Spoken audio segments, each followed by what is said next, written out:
Um, all right, I am recording this session, so it will be archived on the National AgrAbility Project website in a few days, so you can refer to it there.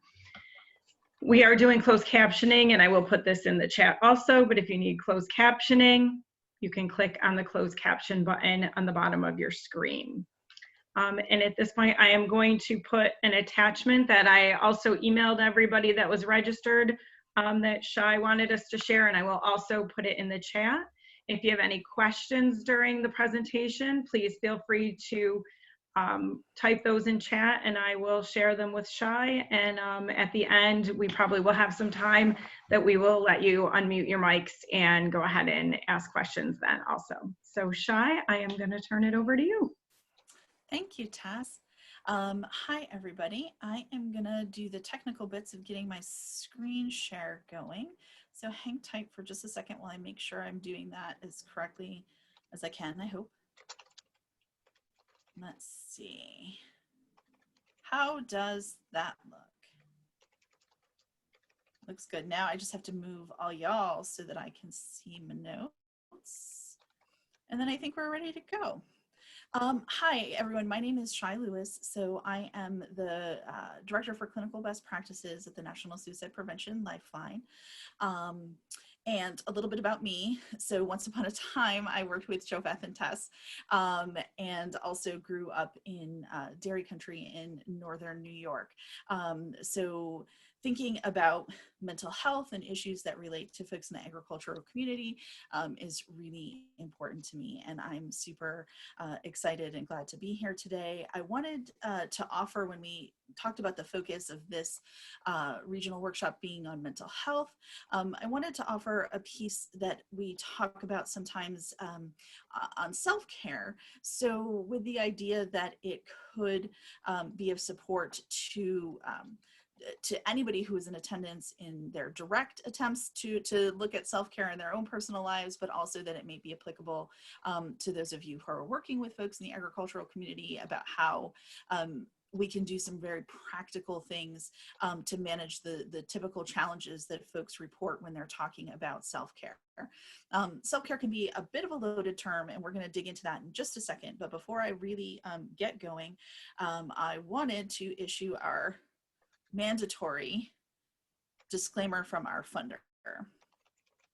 So the views, opinions, and content expressed in my presentation don't necessarily reflect the views, opinions, or policies of the Center for Mental Health Services or the Substance Abuse and Mental Health Services Administration or the U.S. Department of Health and Human Services. So just so you know that, and now let's move on to the topic at hand. Really, you know, our work lives and the different kinds of work that we do, regardless of what role we have, can take a toll at every level. And so thinking about self-care and its impact on lifting that toll that we all face in our work lives, regardless of our role, is really important to think about. Self-care has to become a priority. I want to recognize that a focus on self-care in a workshop sometimes feels like it's asking people to simply, like, you know, light some candles, take a bubble bath in response to overwhelming systemic issues that cannot be solved with self-care. And I get that. There are big, overwhelming systemic issues that sometimes are affecting people. And I'm not saying that doing some pampering is going to change those big systemic issues. But we do want to recognize that even though those systemic issues exist and should be addressed, and that advocacy is really needed in other forums to change some of those issues that cause people stress and feelings of distress, it is important to recognize that when you have those feelings of distress, so you need to do what you can to address them both systemically, but then also personally in your day-to-day life in order to stay healthy and to live a healthy life. And we have to kind of tackle both pieces of it. So today I'm only focusing on the individual self-care piece, but I want to recognize that there are larger systemic issues and they have to be solved too and addressed too in order to relieve stress. So it's not as simple as one or the other, but we're going to focus on the individual things that folks can do today. So I also just want to talk about sort of practicing what we preach. So we're often going to give other people permission in our lives or encouragement. Sometimes we provide direct support to people that we care about, or people that we work with for self-care activities that we don't allow for ourselves or think we deserve or think we have time for. And I really want to dispel that notion, because all of us humans need to care for ourselves thoughtfully, with good humor, with self-forgiveness. It's really important for us to do away with that mentality about pulling ourselves up by our bootstraps when we're going through tough times, where we wouldn't expect somebody that we cared about or someone that we worked with to do the same. It's really important wherever we can to try to change the prevailing wind in our workplaces, so to change the prevailing winds in our homes, so that people can feel really safe and supported, expressing that they need to take time for self-care, including ourselves. We have to get over that sort of fear of admitting weakness, and that's really hard for some of us to do. But it's really important to reframe for ourselves, for coworkers, for the people that we work with, that taking time for self-care and taking time and making boundaries and doing all those other good things that we're going to talk about are a sign of strength, and that we're more qualified and better at what we do, whatever our role is, when we meet those challenges of needing self-care in a head-on way, where we're really encouraged to talk about it, to take action towards it. So we're going to be better. So it's really important to kind of take that away from ourselves, where we would offer grace to someone else where we don't offer it for ourselves. And if we aren't offering it for ourselves, we're not going to be as successful in helping anyone else, or succeeding in our goals. So kind of putting ourselves first when it comes to some of these issues is really important. We'll talk a little bit more about that later. One of the other things I wanted to talk about with relationship to self-care is that it really, sometimes we get in our head, and sometimes it's presented as there's only one way to do things. But I think self-care is more about balance. It's about finding the right self-care activity. And I feel like that takes a certain kind of agility, right? To sort of balance what you need in the moment. And it could be one thing or the other thing that seemingly contradict each other. For example, it's not really kind of a straight line, which is why I have this slack line analogy. It's not really a straight line. If you do this one thing, you're going to feel better and stay healthy, but more it's like a slack line that has a lot of little give to it. So, and self-care involves that give, that bounce. It stretches, it bounces. There's a dynamic that's unique to the person who is trying to find that balance of self-care. So particularly when it comes to the ideas of self-care activities, so there's no one activity that's right for everyone. Sometimes you'll hear folks talk about, how you have to put down and walk away from all devices. And sure, maybe, but maybe those devices are what are connecting you to other people, the world, the support that you need, online support groups, other kinds of connections that are really important for someone else who's really distracted. So by looking at social media or doing other things, it might be the right step to kind of move away. So let me talk about a couple of other of these things. Exercise, that's something that's often promoted as a good self-care activity, and it 100% is. Our bodies were made to move, so sometimes we need to plan exercise into our days or do stretches during our work day, other things to kind of keep it moving within our physical abilities is important to caring for ourselves. But sometimes what you need and what your body needs is napping. It's kind of a jokey response, but napping, maybe you need to sit down and take a nap. Maybe you need to get some rest. Sometimes you need to let your body take a time out, and that's the right self-care activity. Sometimes you need to socialize with actual humans, right? Sometimes that's the thing you need to do. Whether it is over Zoom now because we are in COVID times, that's one thing. But getting out of the house, or connecting socially via telephone, via a video chat, via other ways of interacting with others is a great way to improve your mood, to increase your sense of connectedness and sense of belonging. but also equally valid. And what you might need at any given time is what I call sweatpants time, right? Sometimes you just need me time. You need some time without the pressures of interacting or being on with other people, or even, you know, wearing pants. You just need some time to just be comfortable, and to have alone time. I'm a very social person myself, or so it seems. So most people who know me would describe me as an extrovert, but I need a lot of sweatpants time to balance that out in order to be extroverted. I need a lot of downtime. And that's a kind of self-care that helps me, is a lot of time not to interact. And they're both important, and finding the balance for when you need each of those things is important to self-care. We talked a little bit about the tech tools already. Sometimes being able to work from home, like many of us do now, and wear more comfy clothes than we might have in the office, is a real break. And needing that and kind of getting away from those things can be really helpful. For me, oftentimes having my work email on my phone is helpful for me, because then I don't feel like I have to be tied to my desk or tied to a specific station, and I'm able to maybe answer that quick emergency email and then get back to enjoying my time off without fretting that I'm away. But there are other times where I need to turn that off and reconnect it later, because I need to be able to take my vacation day and not have anything from work or life disturb me. There are different times and places for those kinds of things in terms of the tech tools that connect us to our work, to our, you know, other things that are happening in our life that are more important to deal with when we aren't trying to do self-care.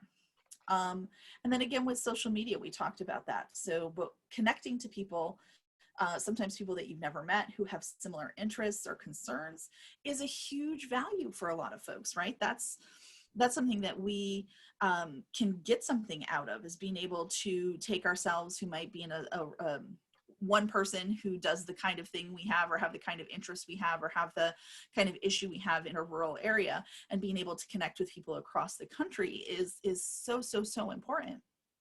And it can be a real self-care activity to make those connections. On the other hand, sometimes we spend too much time reading the bad news, getting involved in bickering or drama, or any of those kinds of things that can be distressing to us, like looking at sort of the curated visions that other people present about their lives that make them look and feel perfect. And we can need to take some time to get away from that. And so a social media break and other kinds of breaks from those kinds of contacts can be really helpful. So I just wanted to point out the not all or nothing kind of aspect. So a lot of times you hear that advice presented as, this is just the one way to do things, or the one way. You're not taking good care of yourself. You're not doing good self-care if you haven't like taken a social media break, or, you know, walked away from your computer, or if you aren't getting out and socializing, or if you aren't exercising, or those kinds of things. And we already put too much blame on ourselves. We already put too much pressure on ourselves to be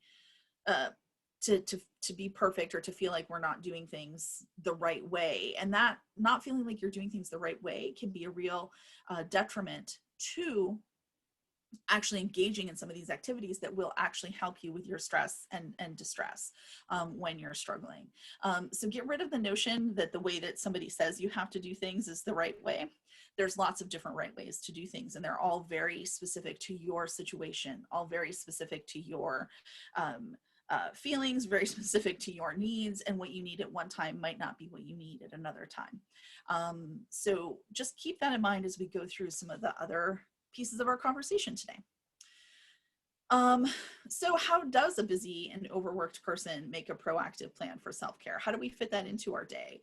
Especially when for so many of us, our work life and our home life are intertwined, whether because of farming, or whether because of working from home now, if that's what we do. How do we make that proactive plan? How do we stay on top of it and get ahead of it, where we're not reacting only to a crisis?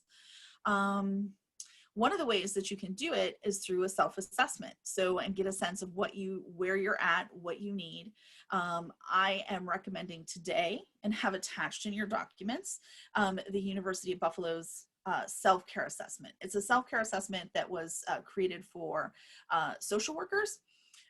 So that gets, I know that not everyone here is fitting that line of work, but they have so many great resources on the University of Buffalo's website around self-care.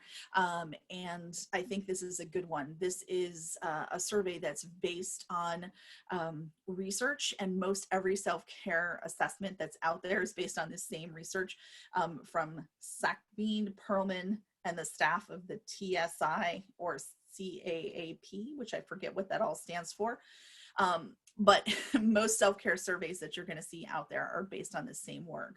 So I'm linking to the University of Buffalo one. That's the one that you have there. And if you want to be filling that out today while we talk a little bit, if you have that on the side, or you want to print it, or you just want to kind of mentally walk through that as we talk, that would be great.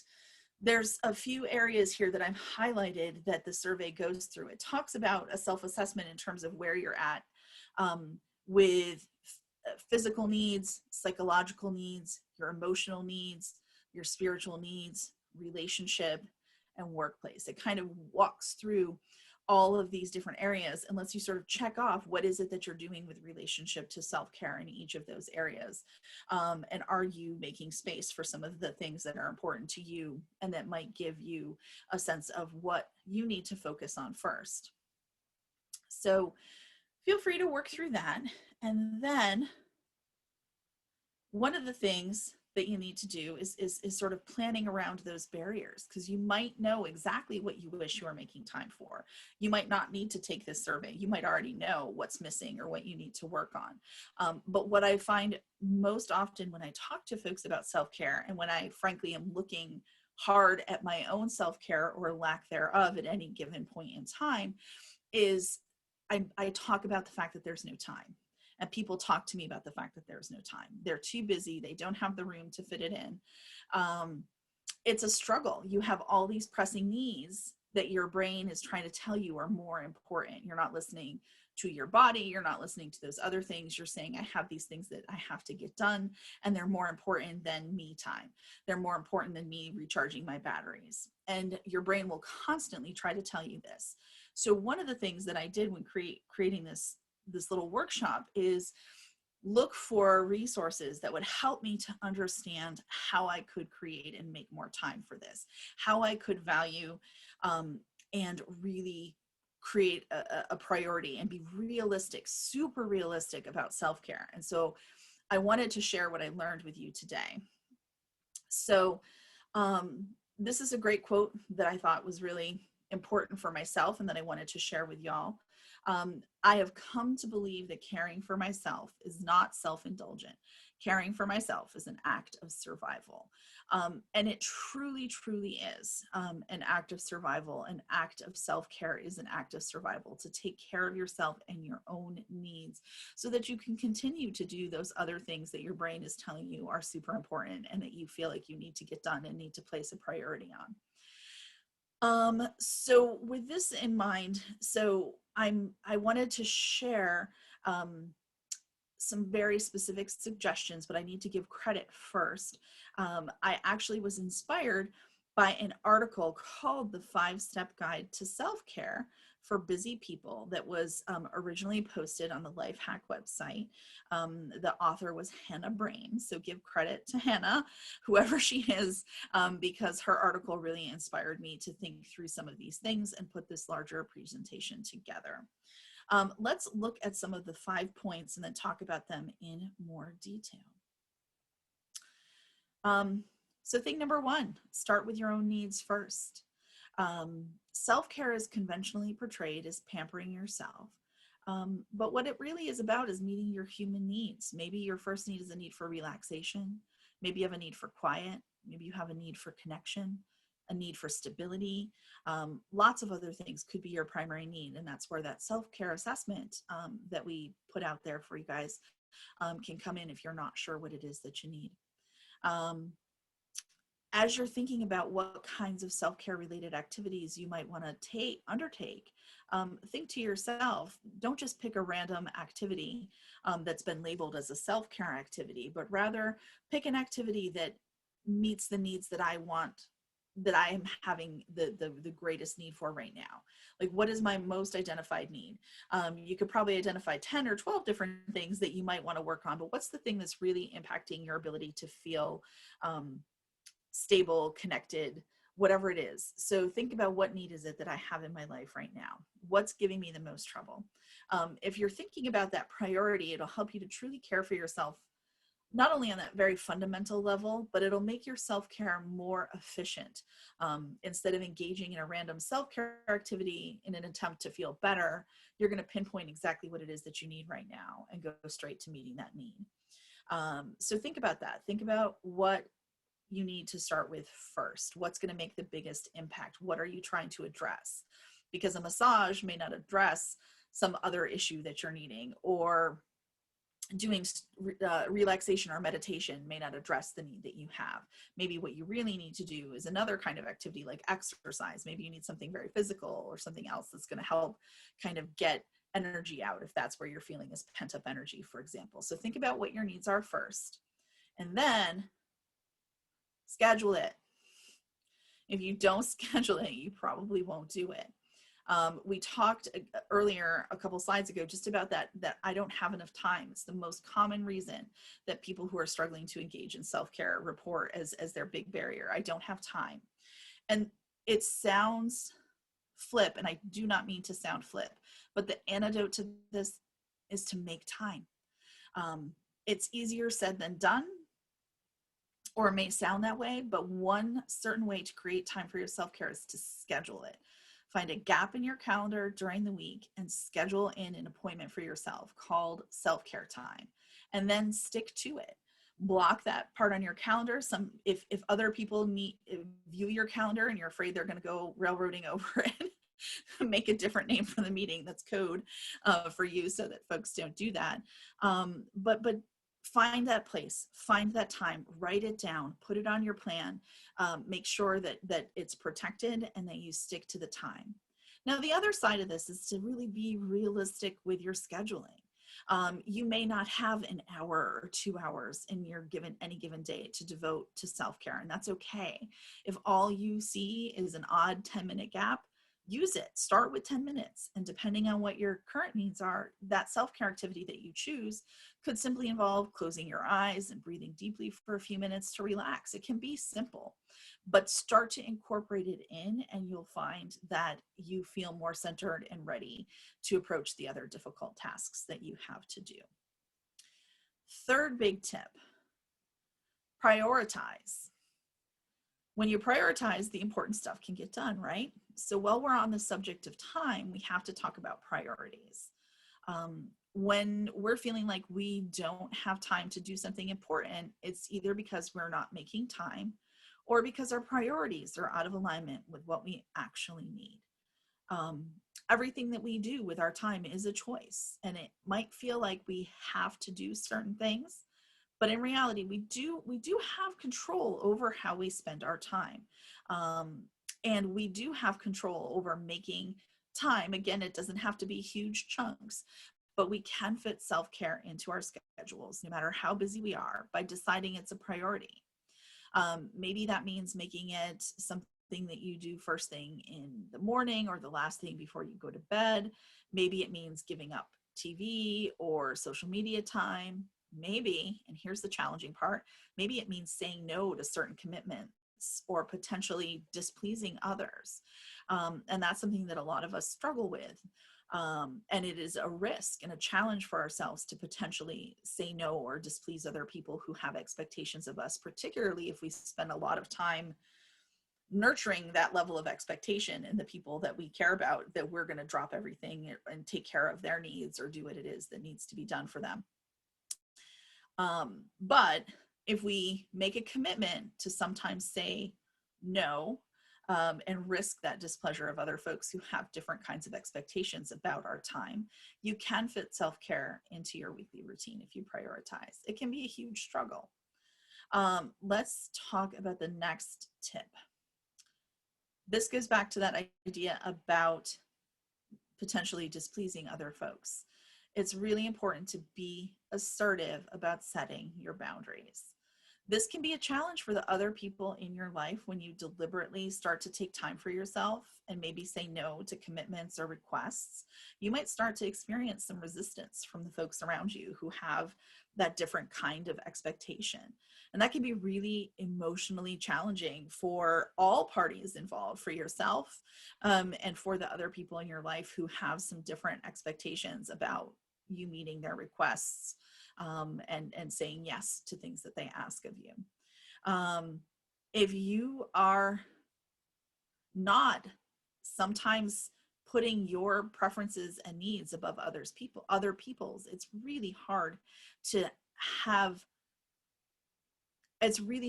be as healthy as you can be. It's really hard to be as stable as you can be. Sometimes you need to be first in line for your own time and for your own attention. We need to be first in our own line sometimes.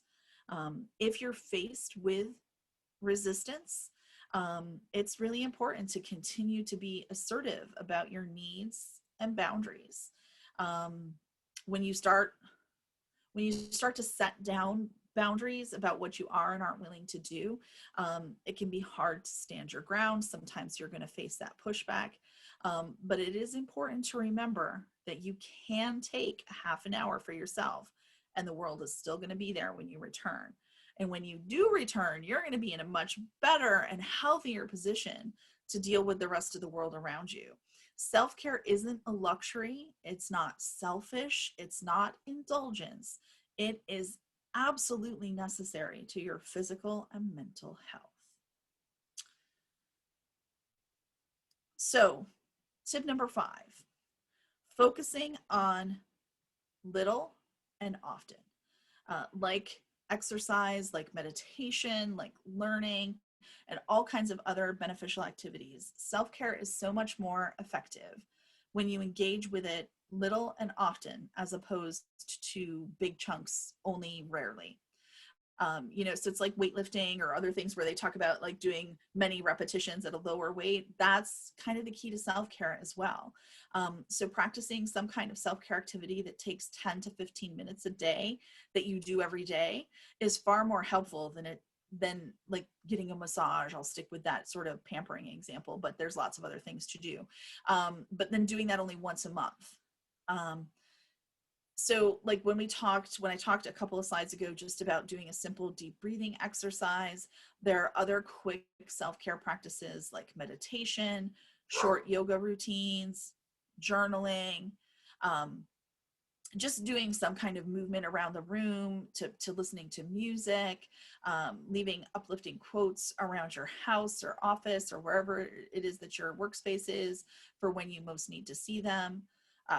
Affirmations can be helpful, just changing scenery for a few minutes each day, getting out of wherever it is that you spend the majority of your work time, changing some scenery to a different location for 5 or 10 minutes can be super helpful to resetting your frame of mind. Very simple things that you can do little and often makes a huge difference to self-care. So don't bundle up all your time into just one day a month where you go do a self-care activity. That activity can be really helpful, but it's not going to be as helpful as including smaller chunks of time on a very regular basis into your schedule. Okay. So some of us struggle for ideas about self-care activities, and I'm sorry that I have these as big, ugly links, but I had the idea that at some point I might send this out afterwards, and I wanted you to be able to find these addresses if you needed them. Whereas if I put the links as, cool hyperlinks with words, you might not be able to click on them depending on the formatting or how things go out. But if you're a person who struggles to think of self-care activities and what you might do, or what are some of the kinds of ideas that other people have generated, sometimes that is helpful to me, to see what other people are doing other ways. So if I'm struggling to think, well, how do I meet this particular need that I have, particularly if it falls under relationship or spirituality or any of those other different areas, I sometimes struggle. So if you find yourself struggling, here's a couple of different places. Basically, it's as simple as Googling self-care activities, but again, I included one that I found from University of Buffalo, because I just think that they have a great section on their website for social workers about self-care activities and ways to do self-care. There's another one called 55 Ways to Take Care of Yourself When You Are Busy, Busy, Busy that I linked. And then there's another one called 45 Simple Self-Care Practices for a Healthy Mind, Body, and Soul.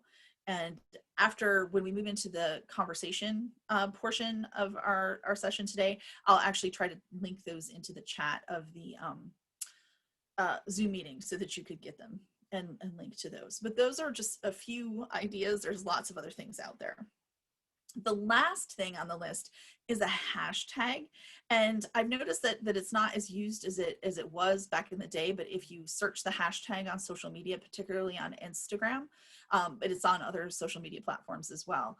But if you check this hashtag out, I think that this one is one of my favorite ideas to think about self-care, because it really talks about how some of the most important kinds of self-care out there are boring. They're not very exciting, but they're the kinds of daily activities that keep us grounded and keep us functional. So they talk about things like, did you eat today? Are you struggling? Have you had something to eat? So did you forego food because you got really busy? Have you remembered to take any prescription medications that can impact your mood and your well-being? Did you remember to take them, or did you get busy and forget? And there are lots of other kinds of things like, hey, did you take a shower today? Did you do all these other things? Really boring self-care activities, but I found the hashtag really kind of inspirational when I was struggling to think of good self-care activities, and also to think of not just those pie in the sky, like big relaxation ones, but the ones that really are functionally effective and that we oftentimes forget when we are stressed out. So whatever you decide on for your self-care activities, make sure that your self-care plan addresses the different areas that you might need to focus on. And then once you have your thoughts percolating, here's my big recommendation. Write it down. That's my big recommendation. Write it down. For real. Really write it down. We often say we're going to write something down and you think, I'll remember. So I don't need to write down self-care activities. I know how to take care of myself. But no, really, really, really, really, really write down your self-care plan. It can be so helpful and so powerful to write down. And just to put it on paper, it means it's more likely that you're going to stick to it. So write down a self-care plan, write down what it is that you might do to address some of these areas. And then when you look at that spot that you've reserved on your calendar for 10 minutes, you can go look at that list. It can help you to think of it. I gave you 2 examples of templates that you might want to use. But I can't undersell the power of sort of manifesting. So in writing what it is that you want to do, what it is that you need. So to be, maybe find an accountability person to share your written list with, somebody that you are able to talk with about feeling stressed or when you're feeling stressed, and have a coworker, a friend, a family member who could be kind of your own little personal Jiminy Cricket, who will hold you accountable for making time and doing some of these activities that we've talked about today. So a couple of templates that I put into the packet. One is for the person who's very visual. So if you're a visual person and you want to make it like really bold and colorful, and you want to get some markers and you want to fill it out, so you could do one of these. So here's a couple of examples. So it looks silly, but it's kind of fun to put on a bulletin board, to have present for you if you have a place where you kind of keep work notes or other things, to have this up there. Or it's the kind of thing that you keep, just in a private spot, so someplace where other folks aren't, but it's inspiring to you. The bathroom mirror, depends on your life and your privacy, but these are really fun ways to kind of see your self-care plan like written out. So here's one example that I have of just, thinking about some of the different areas of self-care and who is it that you can reach out to, what are the activities that you want to take. So these are kind of fun ones. Here's another one from a person named Paige, who did a similar kind of self-care plan that they wrote down. Just kind of gives you a few little fun ideas, and it's really great to have as a sort of daily reminder to yourself about what you want to do for self-care. If you're not a visual person, and if you want things real organized and kind of just tight and like typed out and kind of thinking about things in that kind of way, I also attached a different version. Whoops, I didn't put a picture of it, but I attached a different version of it. I know it's in there. Let me scroll so I can see it for myself. So the other version I attached is just a real basic self-care plan that you'll find in the attachment. And it just lists, it's just like a nice chart. You could type into it. You could just handwrite bullet points into it of things if you don't want the fun, like colorful version. So you could do this very straight version of it that just like lists certain things that you might want to think about, and it is a great reference when you're looking at that 10-minute slot or 15-minute slot, or if you're lucky, a 30-minute slot on your calendar. So it's a great place for you to refer back to and say, these are the things that are important. And you may want to do different self-care plans for different times in your life. You may want to, you can keep these templates and print them off. You can share them with other folks, but you can also print them off for different times in your life where your self-care needs might be different, or where your support people might change. So keep these handy, update the list from time to time, and refer back to it as you have made time on your schedule for self-care. So then let's talk a little bit about making a crisis plan. One of the things that you might want to do in addition to a general self-care plan and thinking about self-care activities is thinking about a time when our regular self-care might fail in response to an overwhelming stressor, or maybe we've been failing at self-care for a while and a period of crisis could crop up for us. Just like we might suggest to people we care about, we can make a plan for ourselves and how we might cope, right? So there's a couple of things that you might want to consider. The first, if you're an app person, is an app called the My3 app, and that's supported by the National Suicide Prevention Lifeline. And so there's some screenshots on the screen here of what the app looks like and the kinds of things that are in it that can be customized. You can list off your emergency connections, so important people that you might want to call if you're in a crisis period. You can walk through a safety plan, some specific steps that you can take to keep safe in a crisis period, especially if thoughts of suicide become present for you. So you can go through that. It'll list your crisis contacts, customizable resources. So and there's a few different apps. The My3 app is the one that's sort of branded with the Lifeline. So, but there's others that go through safety planning and thinking about a crisis period as well out there. So if you're an app person, check that out. If you're a paper person, so I attached to our group of documents that I sent out today, a written version of an emergency self-care worksheet, again, from the folks at University of Buffalo School of Social Work. And it's attached. And if you look at it, what it is talking about is just making a list of things that you can do when you're upset that will be good for you. So you could, again, it talks about who you can go to for support. That one also gives you the encouragement to make a list of positive things to say to yourself when you're having a hard time. Talks about like who and what to avoid. Not only who do you go to when you're having a hard time, but who do you avoid, or what situations aren't healthy for you to be in when you're having a hard time. Those are some of the suggestions on that particular crisis plan.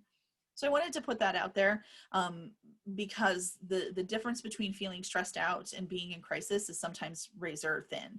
And the thing that can tip us over is sometimes a small thing, or sometimes it's, just the water keeps filling the bucket, and then sometimes the bucket starts to tip over when it gets too full. And we never quite know when that's going to happen, especially if we're focused on other things.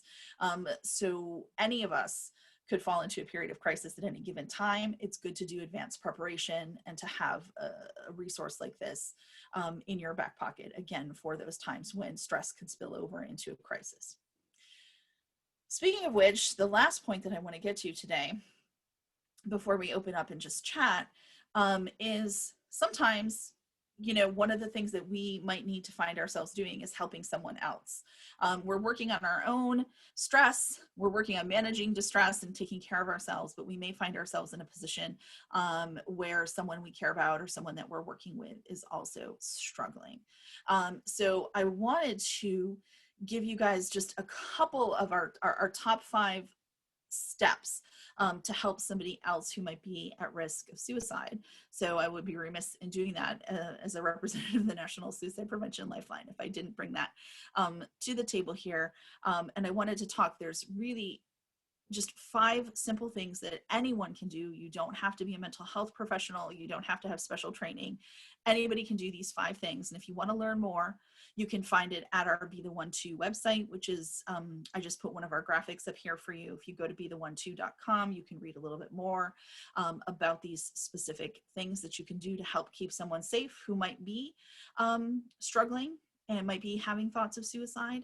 And the number one thing to do is ask the person if they're having thoughts of suicide, ask them if they're struggling, ask them if they're okay, and ask directly about those thoughts of suicide if you're worried that that's what's on the table. You're not going to put the thought in someone's head. That's not a thing that happens. But what you are going to do is open the door to tell someone who is struggling that you're a safe person to talk to about this, and that you're not afraid of their thoughts and that there's an open space for them to share. Be careful when you ask about promising to keep thoughts a secret. Sometimes you might not be able to do that for a person's immediate safety. And then once you've asked, listen, let the person tell their story about what's going on, what led them to these thoughts of suicide. Listening to and validating somebody's pain, even if you don't have a solution for it, is super powerful. And in fact, sometimes trying to jump to solutions too quickly isn't the way to go. Just people want to be heard when they're struggling. And so validating and being available to listen and let a person tell their story often helps them discover their reasons for wanting to stay alive. Or you might start to hear those things from the person and can point them out to them, what you're hearing them saying about wanting to stay alive. You can help them focus on their reasons for living, but don't try to impose your reasons for them to stay alive on them. Then you might want to focus next on keeping them safe. So any immediate safety risks are something that is important to consider. So if it's a phone contact or a Zoom contact or something like that, so making sure that the person hasn't already done something to take any action to end their lives. Do they have any specific plans? What's kind of the danger levels? So you may want to assess if there's any immediate dangers, any imminent plans to act, and then think about how you can help keep that person safe. You can also think about their environment and if there's any way to make their environment more safe from potential methods like firearms or pills. There are things to protect against, and you can have a discussion with the person who's thinking about suicide as to how to make them safer in their environment.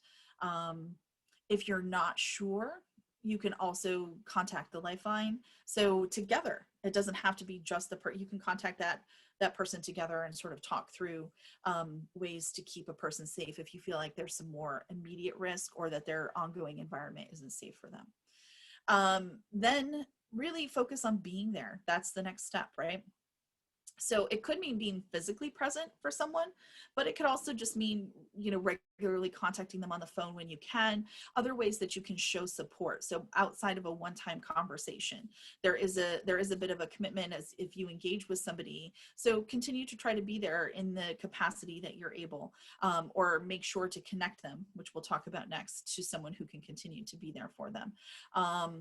But commit to something that you're able to follow through with as well. Don't make promises that you can't keep, but definitely if you're able to try to stay connected. So in that moment and then on a continuing basis, it's really important. Let's see. Again, as you're doing this, listening is super important. So giving that person an ability to share what's going on for them is really helpful. Helping them to connect, being the next step.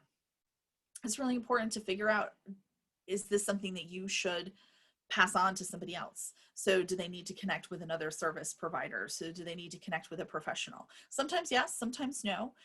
If you're not sure, start with the Lifeline and just have the person discuss it, or you discuss it as a third party. So around how to help that person and what resources might need to be part of their safety net. So sometimes it's just connecting back to support folks that we have on our self-care plans or our crisis care plans. Sometimes it's about connecting to a mental health counselor or other resources in the community that might help to deal with some of the distress that they're feeling.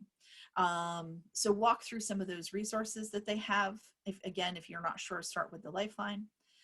Help them to walk through a safety plan like the My3 app or a crisis plan. Help them walk through that together. Say, hey, I know where to get some resources about this, and pull them up on your phone, pull them up on the computer, and walk through safety planning tools that might be helpful for that person. And then last, following up. Check back in with the person later. So have it not be a one-time contact. Have they been able to follow through with any of the steps that you decided they would do? If they decided that they were going to reach out to someone else or make a connection to an agency or another professional, follow up with that person. See how they're doing. Check in with them to see if they're in a better place, to see if they need more assistance. Following up with somebody who has had thoughts of suicide is a really powerful tool to help keep people safe. So just 5 simple steps: ask, keep them safe, be there, connect, and follow up. Anybody can do that, and the Lifeline, if you need additional advice or connections to services, is there.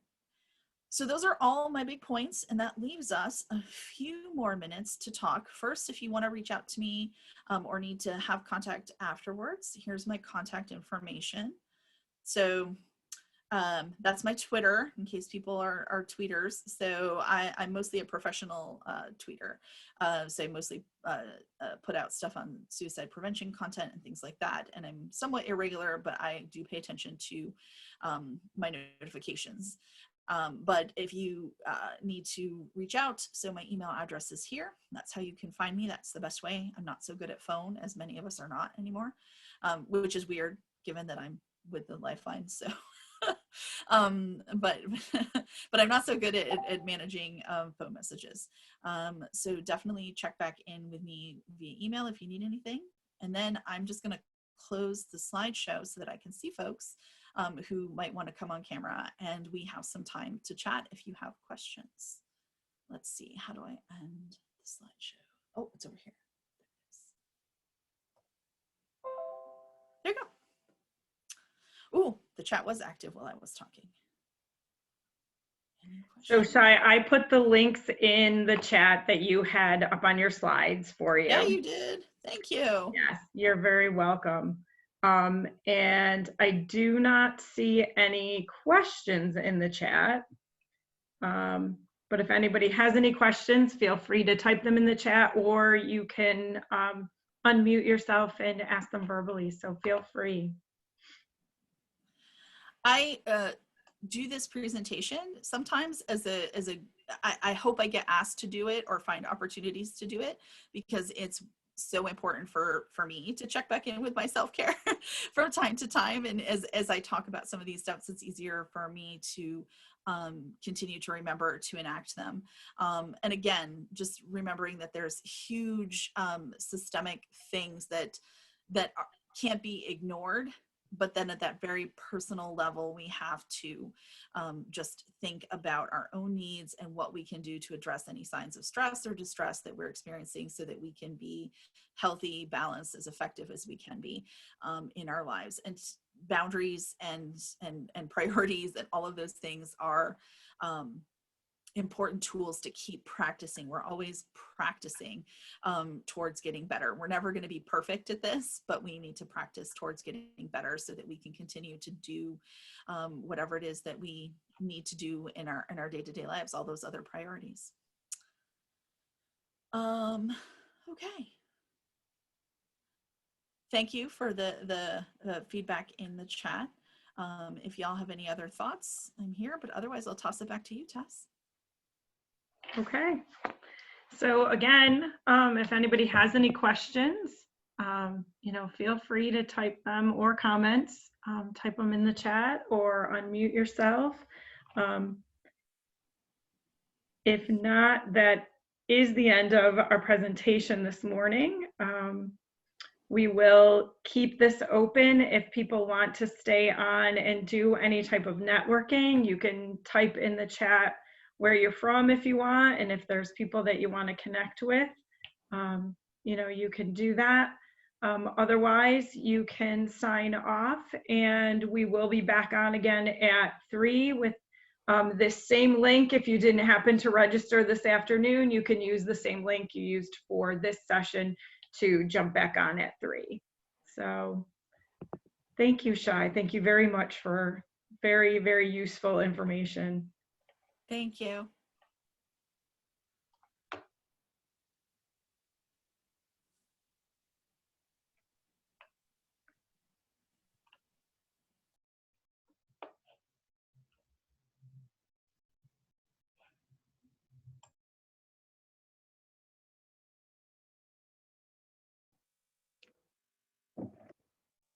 Will this recording be, or was this, it is being recorded, so it'll be archived on Correct. AgrAbility? It'll be archived on the National AgrAbility website. And once they are all archived, I'll send out an email to anyone that was registered. So even for those who registered but missed the sessions, we'll be able to have access to them. So I'll email that out to everybody. Okay, that'd be great. Yep. But agrability.org is the National AgrAbility website. Right, and will the chats be saved along with the recording? I hope so. I'll be honest, this is my first time recording these and saving these and archiving them. So I'm hoping I've got all of that when I'm done. I can't Okay. promise the chat will be there. I know at the, like in the bottom right of the chat, you can click one file and you can save the chat to your computer. So you might do that and attach if it doesn't go along with the recording. The file on the chat allows me to attach a file. Oh, see on mine, I see at the bottom 2 and it defaults to everyone. And then over to the right, it says file. Right. Right. Well, when I click on maybe. file, that's where I can pull a file from to attach it. That's how I attach Shye's file. Oh, yeah, okay. Maybe it's Yeah. on Teams or something. That's how you save the chat. Yeah. I will try though. I will see what I Okay. can do when I end. Yeah. All right, thank you. Most You're of what's welcome. in the chat are just those links too, so we could just make sure to Right. I can do Right. a PowerPoint. I can do a PDF of the PowerPoint and send it to you. Okay. You could attach that too. Thank you. If that's helpful. All right. Anyone else have any questions or comments?